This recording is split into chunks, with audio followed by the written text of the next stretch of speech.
Yes, J Gunner 2010 asks, how does it feel to be a bionic human?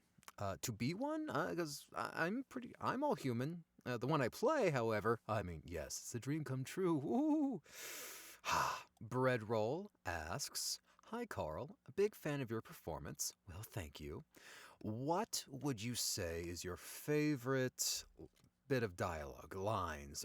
Like my favorite lines, honestly, is Jack's own self-awareness and claiming his identity. He does that when he approaches his maker and tells him, "I'm no." In just that one little line, he claims himself and his own identity just with the simple line of, "My name is Jack." It's not out of anger, it's out of embrace. Soup asks, tomato or barbecue sauce? Tomato. They don't make a soup for barbecue sauce.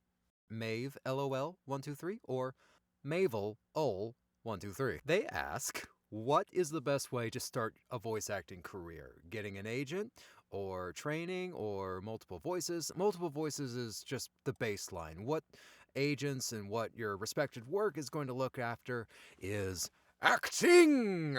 So they want to see some training. You need to invest in yourself. Invest in yourself, get the lessons, take the inspiration you draw from other talents, such as myself, or any other of the members of the cast of Ghostrunner, or any of the others of the cast of anything you like anywhere. Take from that and build it up on your own. Nurture it within you. Then, once you built that foundation, then you can get the work, and by getting the work, you can work with an agent, and they'll help you find work while you still help work. That opens up a door of collaboration that I am not quite ready to open up to, but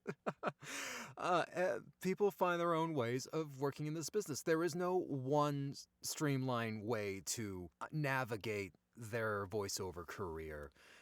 Without that foundation, you have nowhere to launch off to. So establish that, then worry about the rest. IronEgan.zip asks, what kind of music does Jack listen to? Well, Daniel Deluxe, of course.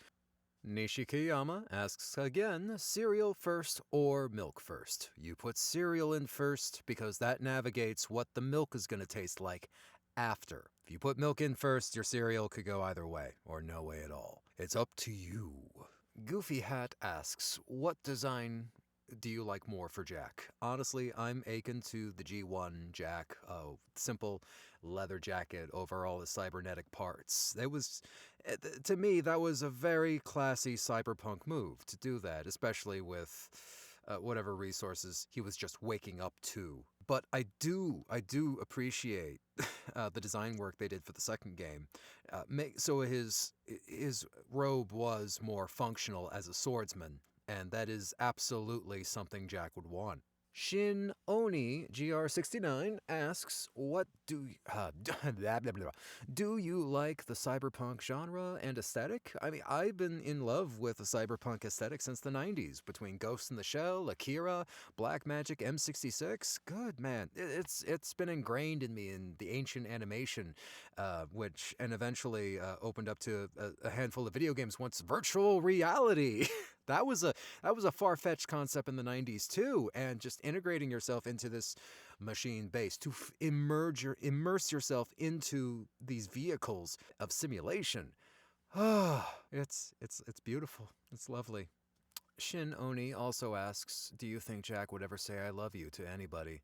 I think he still has defenses still up, and he's still learning to open that door to pour out for his fellow friends.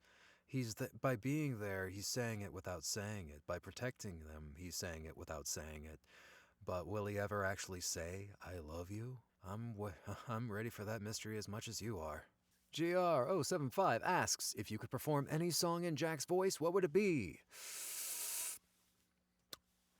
We have all the time in the world, time enough for life to unfold, all the precious things love has in store. We have all the love in the world. that's all we have. W- You don't know that. That's Louis Armstrong, all the time in the world from the famous James Bond film. I forgot which Bond film. I think it's from Russia with Love. On Her Majesty's Secret Service. I'm sorry. Whoa, I was way off. One Who Bonks again chimes in with, which character do you think left the biggest impact on Jack and made him gradually become more human or honest with his feelings? How do you go about conveying Jack's change and gradual shift in attitude? Well, hands down, it's got to be Zoe. He was the first voice he heard when he woke up, and navigating through Dharma and the care she had in her own voice, the empathy, and how that made Jack feel initially, even though there's another voice in his head telling him what not to do. But by the time that smoke cleared, the proof was in the pudding. And Jack listened to instinct and listens to his own voice, but more importantly, he respects his friend, Zoe. She's been there from the beginning.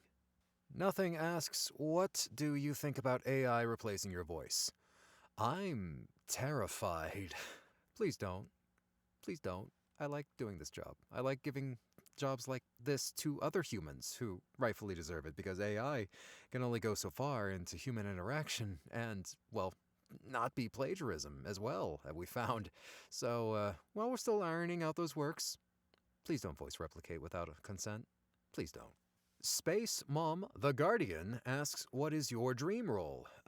Almost synchronistically, Jack kind of was my dream role in a sense, because I grew up with, I mentioned earlier, the Halo franchise, and I grew up with the Master Chief and being the Chief, and also cybernetic, but adding the everything that came from this game was a dream come true on my checkoff list. Now, if I had to go into what is the next dream from here, it's something closely more akin to Mike Patton's performance as the Darkness in 2006's game The Darkness. Just because I've been a huge fan of Faith No More, and everything that Patton has touched in his career, and he just keeps going.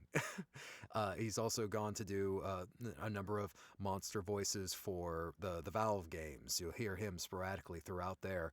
And oh yeah, he was the zombies in 2005's I Am Legend with Will Smith. That's him in a Burbank studio for 4 hours, just going off the rails, and I am here for it. Something like that, I'm down for.